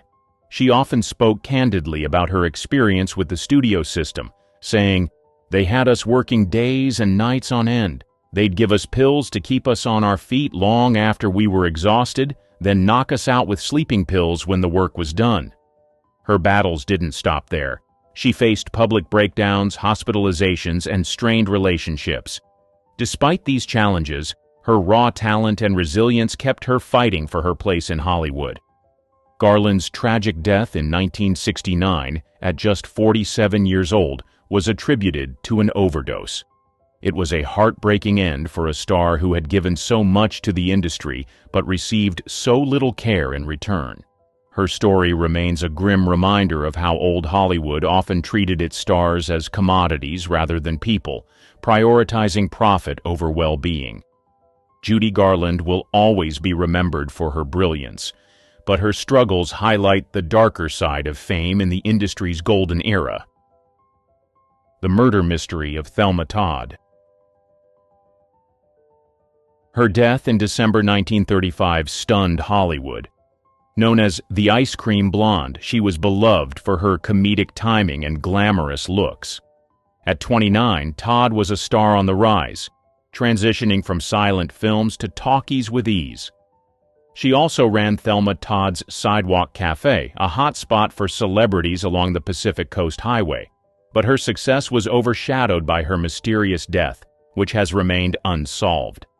Todd's body was found slumped in her car inside the garage of her lover and business partner, Roland West.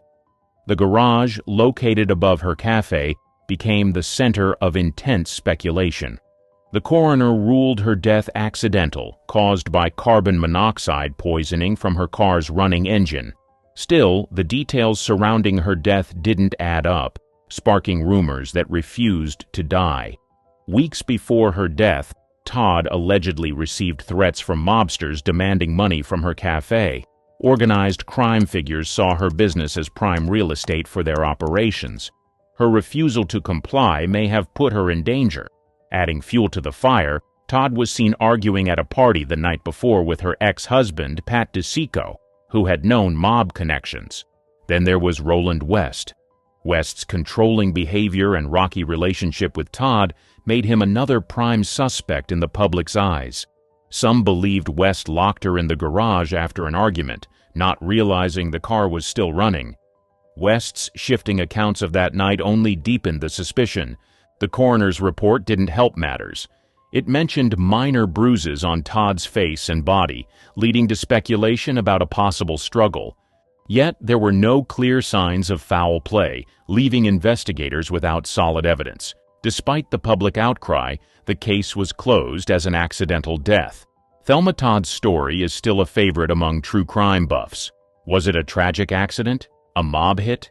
A lover's quarrel gone horribly wrong? The truth remains elusive, ensuring her death remains one of Hollywood's most talked-about mysteries. Rock Hudson's hidden truth. He had it all: looks, charm, and a career most actors could only dream of. He became Hollywood's go-to leading man in the 1950s, starring in romantic hits that solidified his image as the ultimate symbol of masculinity. Fans loved him, studios relied on him, and his name alone could sell out theaters. But behind the perfectly polished exterior was a secret that Hollywood worked overtime to keep hidden. Rumors about Hudson's sexuality began circulating early in his career. Back then, even a hint of being gay could end a star's career. Hudson's agent, Henry Wilson, was infamous for covering up scandals and managing his clients' images with ruthless efficiency. When whispers about Hudson started growing louder, Wilson orchestrated a hasty solution: a marriage. In 1955, Hudson married Phyllis Gates, Wilson's secretary. The timing wasn't subtle. It came right after a tabloid threatened to publish a story about Hudson's personal life. Gates later claimed she didn't know Hudson was gay when they married, but skeptics have doubted her version of events. The marriage lasted 3 years, but by then it had served its purpose, silencing the rumors. Behind closed doors, Hudson lived a carefully compartmentalized life. Close friends and co-stars knew the truth, but loyalty and fear of the industry's backlash kept them quiet. Studio executives wielded immense power and had no problem squashing tabloid stories that could tarnish their golden boy. Everything changed in 1985 when Hudson announced he had immune deficiency syndrome. He was the first major celebrity to publicly disclose the diagnosis, a move that shocked fans and confirmed the rumors. The revelation came at a time when advanced HIV disease was deeply stigmatized, and Hudson's bravery helped bring global attention to the crisis. His death later that year was mourned worldwide and exposed the hypocrisy of an industry that demanded perfection at any cost. Lana Turner and the Johnny Stompanato murder. Lana Turner's relationship with Johnny Stompanato had everything tabloids could dream of: a Hollywood icon, a mobster boyfriend, and an explosive ending. Stompanato, a known associate of crime boss Mickey Cohen, wasn't just bad news. He was dangerous. Despite his charm, his violent streak quickly turned their romance into a toxic mess of arguments and reconciliations. By 1958, the relationship had reached its breaking point. On April 4th, an argument in Turner's Beverly Hills home escalated to violence. Turner later testified that Stompanato threatened her, causing her 14-year-old daughter, Cheryl Crane, to step in. Grabbing a kitchen knife, Cheryl stabbed him in the abdomen. He died almost instantly. The fallout was chaotic. The media swarmed Turner's home, turning the incident into a nationwide scandal. Headlines screamed speculation about what really happened that night. At the coroner's inquest, Cheryl claimed she acted in self-defense to protect her mother. Turner backed her up, tearfully recounting the abuse she'd endured. The jury ruled it justifiable homicide, but whispers of a different story refused to die. Some questioned whether Cheryl, a teenager with no history of violence, could deliver such a precise fatal wound. Others believed Turner herself had wielded the knife and that Cheryl took the blame to save her mother's career. Stompanato's mob connections added another layer of intrigue. There were rumors that his death wasn't an accident at all. Some suggested Mickey Cohen had orchestrated the killing either to eliminate liability or settle a personal grudge. Cohen, of course, denied any involvement. Despite the jury's decision, the scandal haunted Turner. While she continued acting, her glamorous image was forever tied to the tragedy. Cheryl, too, struggled with the weight of public scrutiny. The case remains one of old Hollywood's most infamous stories, blending celebrity drama with true crime. Whether it was a desperate act of protection or a cover-up, the Stompanato murder still fuels endless speculation.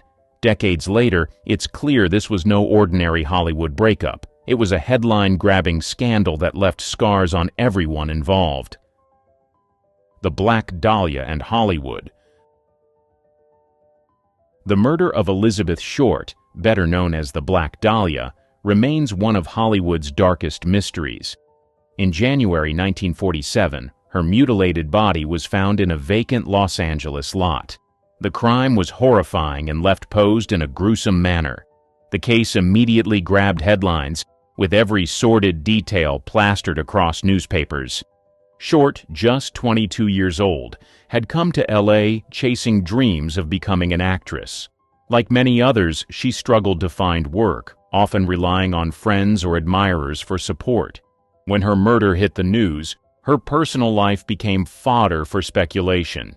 Reporters and the public alike were eager to link her to Hollywood's elite.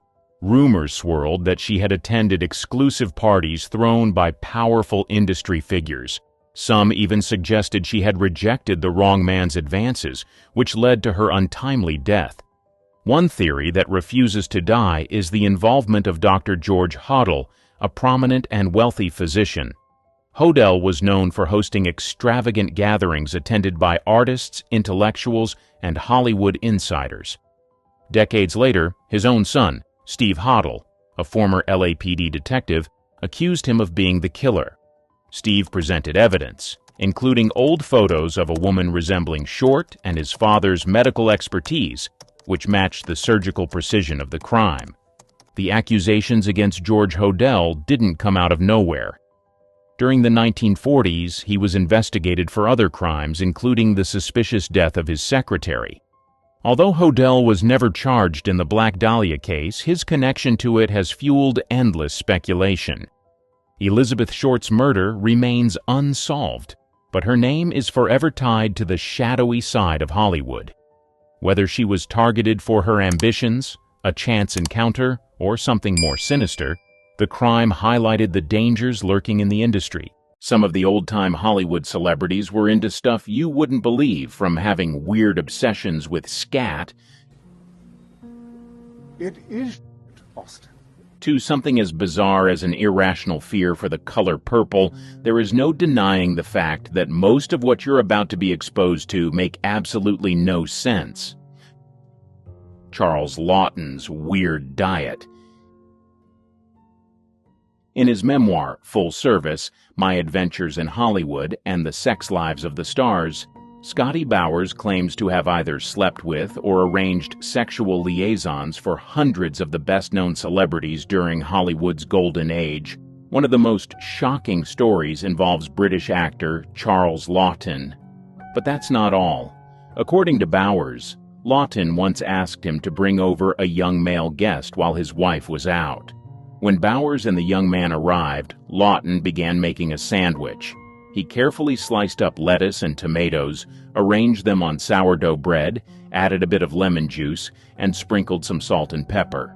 This is where it gets interesting. After a few minutes of prep work, Laughton took the bread slices in one hand, picked up a pot with the other, and asked the young man to follow him into the bathroom.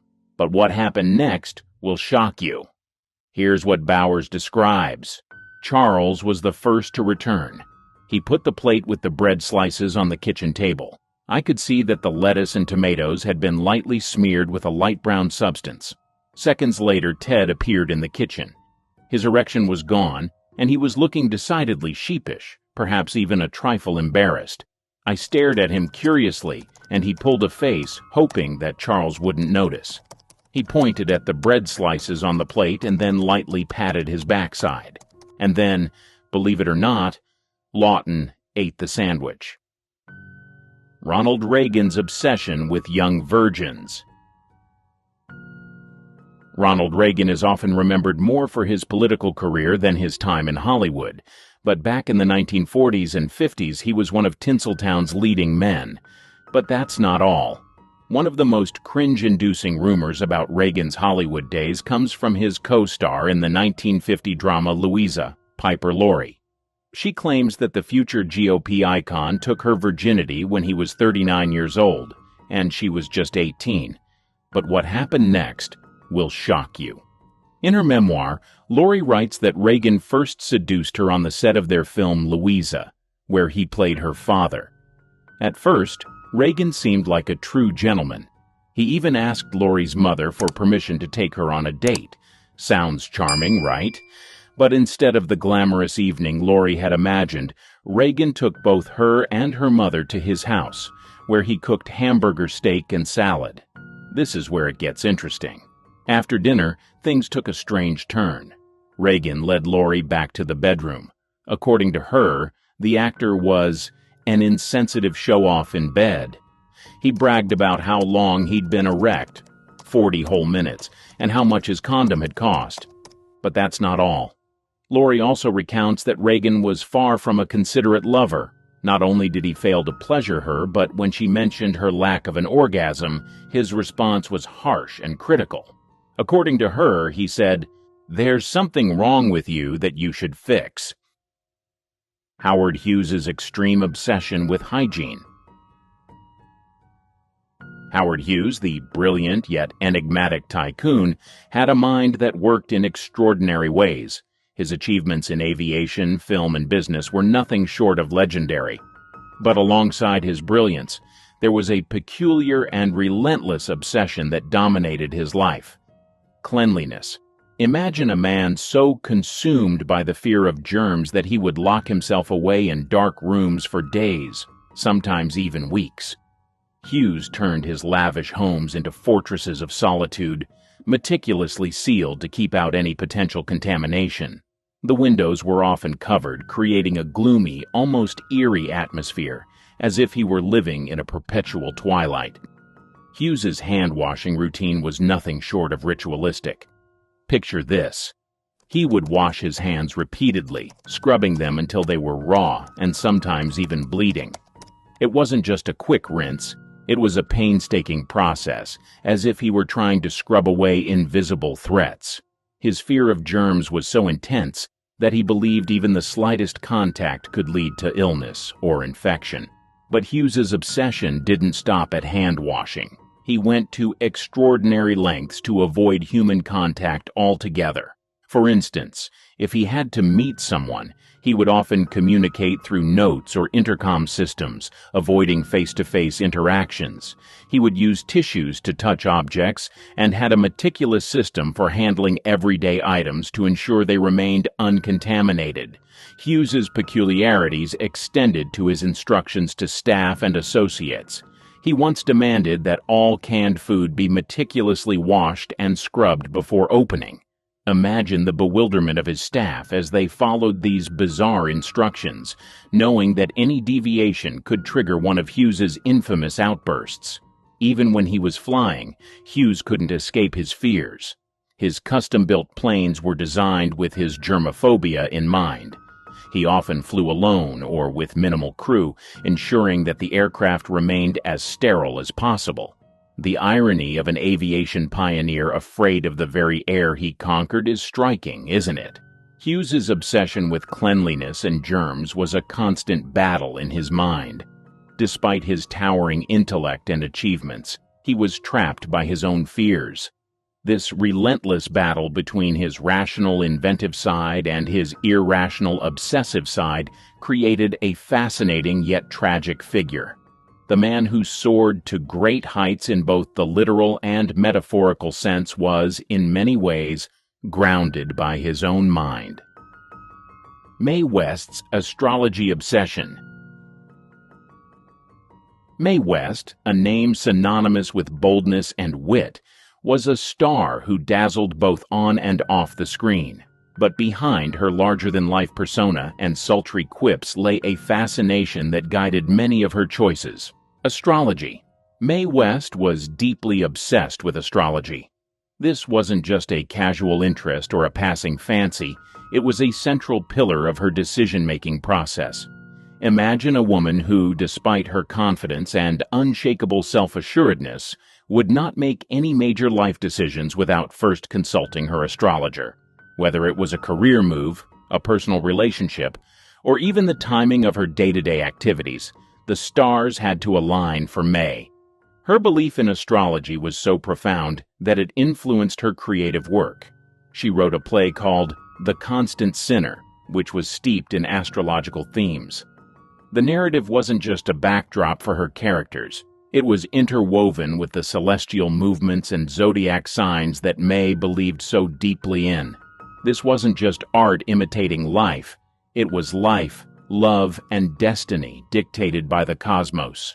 Think about the confidence and assertiveness Mae West exuded in every role she played and every public appearance she made.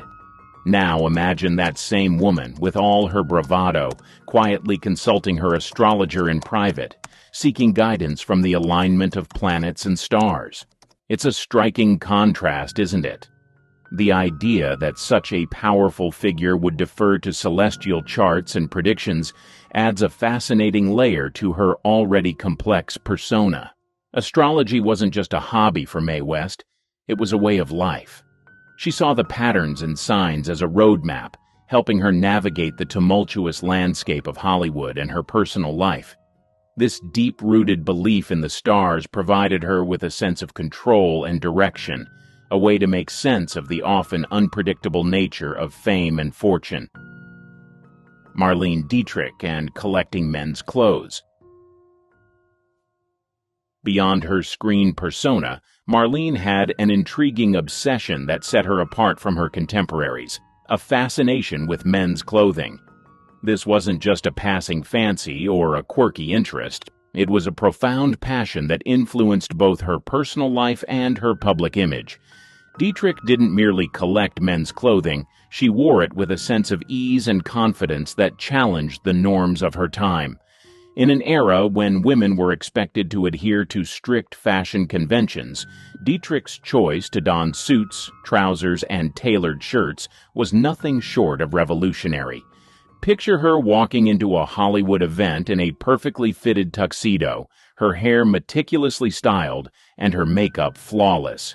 The image was striking and unforgettable, making a powerful statement about gender and fashion. She was one of the first women to popularize androgynous fashion in Hollywood. Her style wasn't about rejecting femininity, but about embracing a broader spectrum of identity. By wearing men's clothing, Dietrich played with societal expectations, blending masculinity and femininity in a way that was both provocative and liberating. She made it clear that clothing was an expression of self, not a strict adherence to gender norms.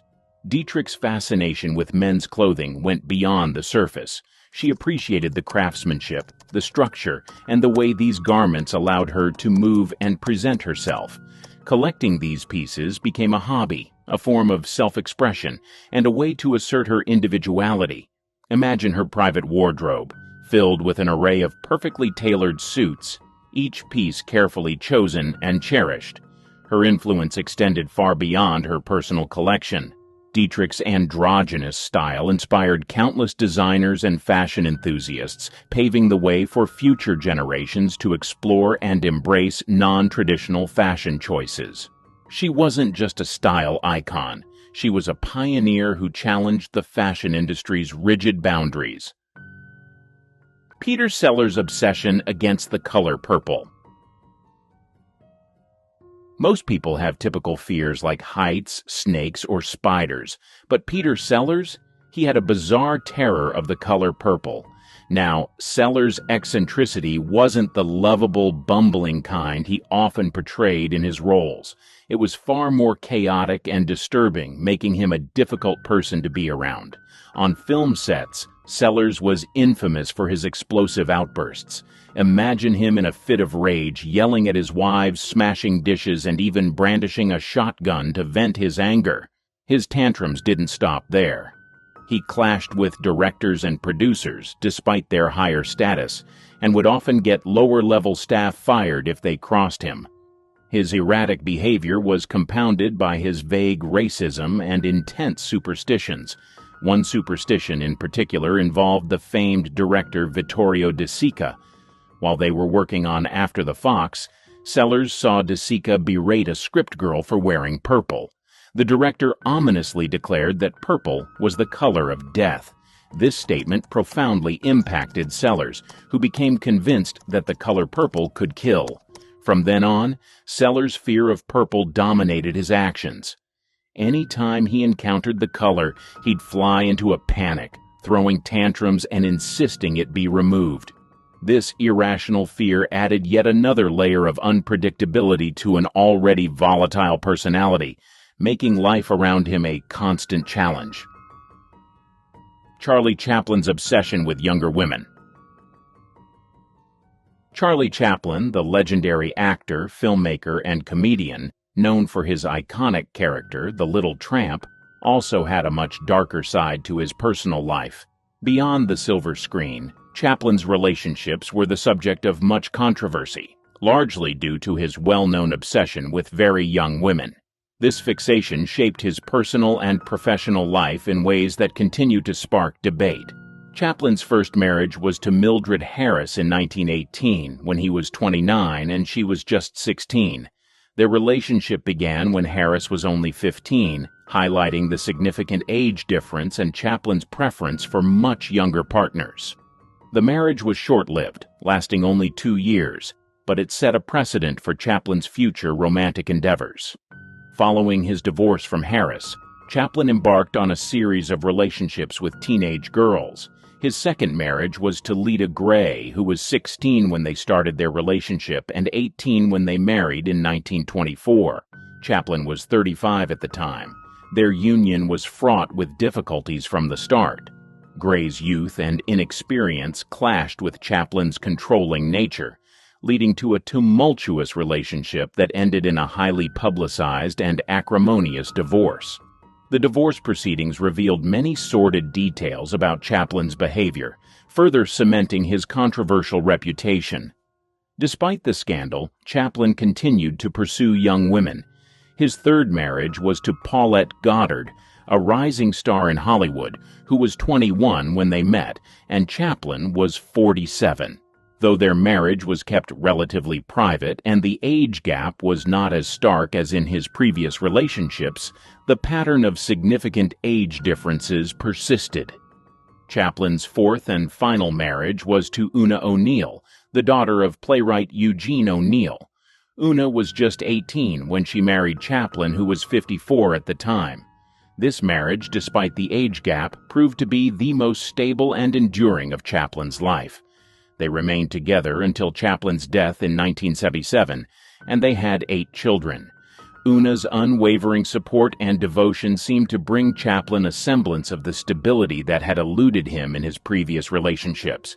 His preference for young women was not limited to his marriages. He was known to have numerous relationships with teenage girls throughout his life, often starting when the girls were still minors. This behavior, while not uncommon in the early 20th century, drew significant criticism and legal challenges. In one notable case, Chaplin faced a paternity suit from actress Joan Barry, who was 23 years younger than him. The case, which included allegations of coercion and manipulation, was widely covered by the media and further tarnished Chaplin's public image. The controversy surrounding Chaplin's relationships with young women has led to a complex legacy. On one hand, he is celebrated as a genius of early cinema, whose contributions to film and comedy are unparalleled.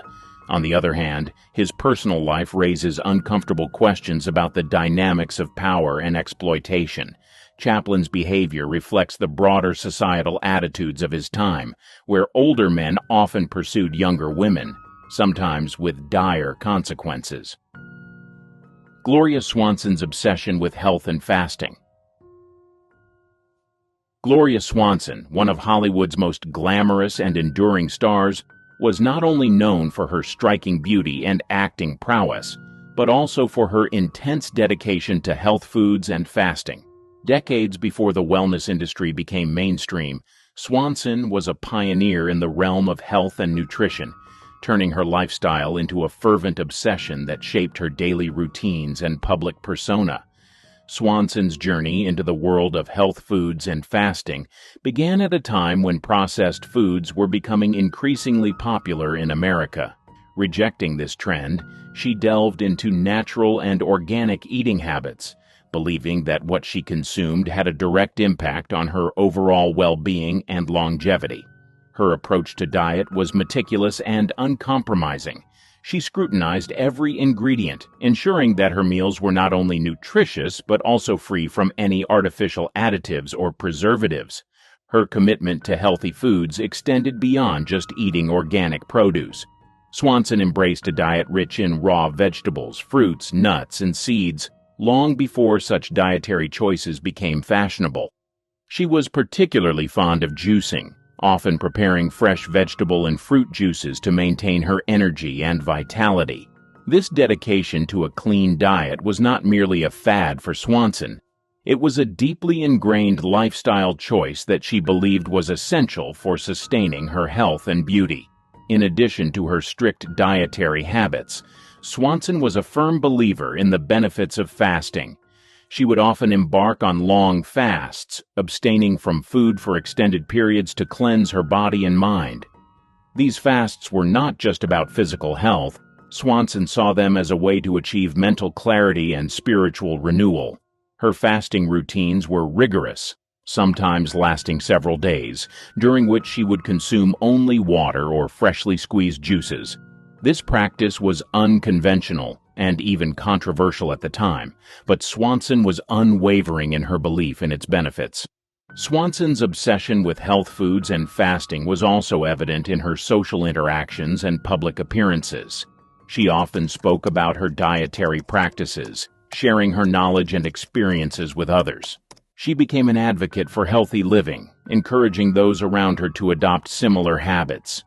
Her influence extended to her close circle of friends and colleagues in Hollywood, many of whom were inspired by her dedication and began to explore healthier lifestyles themselves. Her commitment to health was not without its challenges. Swanson faced skepticism and criticism from those who viewed her practices as extreme or unnecessary. However, she remained steadfast, confident in the knowledge that her choices were beneficial. Her dedication to health and wellness was a testament to her discipline and determination, qualities that also defined her illustrious career. Swanson's approach to health was holistic. She believed in the interconnectedness of physical, mental, and emotional well-being.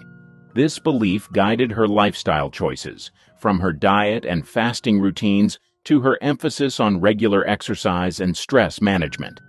She practiced yoga and meditation long before these practices became popular in the West, as part of her daily regimen to maintain balance and harmony in her life. Her obsession with health foods and fasting also influenced her work. Swanson often took on roles that reflected her personal beliefs, portraying characters who embodied strength, resilience, and a sense of well-being. Her off-screen persona, as a health-conscious and disciplined individual, became an integral part of her public image, distinguishing her from many of her contemporaries.